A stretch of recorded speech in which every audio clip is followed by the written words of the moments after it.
насосная станция. Самое основное, что в ней находится, это магистральные насосные агрегаты. Это сердце каждой станции, потому что они как раз передают энергию электродвигателя перекачиваемому продукту. То есть нефть приходит на станцию с определенной энергией, она, естественно, теряется по пути, потому что гидравлическое сопротивление существует в связи с трением трубе, чтобы своими словами попроще объяснить, она теряет энергию. Для того, чтобы до следующей станции ее докачать, нам необходимо ей придать энергию.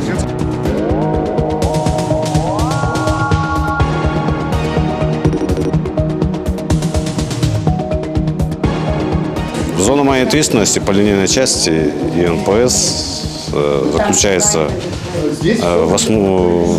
в наблюдении за работой всего оборудования, насосом перекачки, по линейной части, за работой вспомогательных систем. То есть выводится сигнализация на арма, следим за давлением, температурой.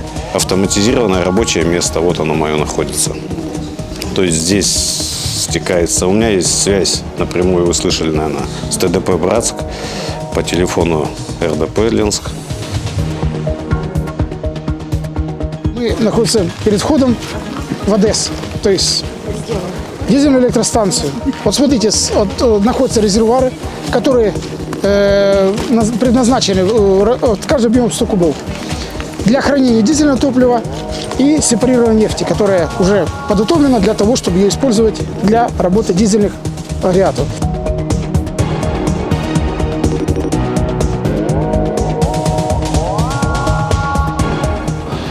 На данной станции работаю 9 лет, а именно на АДЭС уже 6-й год пошел.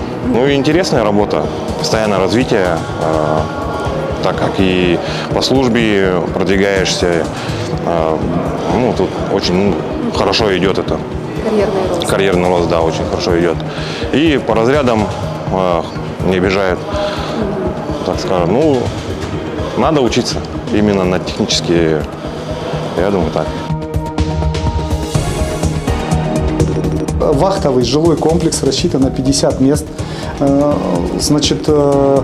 Предназначен он для жизни командированного персонала, работников, которые у нас участвуют в проведении плановых работ, текущей эксплуатации НПС, если требуется необходимость здесь круглосуточного нахождения, либо, так скажем, работы в выходные дни. Здесь у каждого работника есть спальное место, обеспечено, имеются прачечные, санузлы, душевые. При вахтовом жилом комплексе имеется столовая.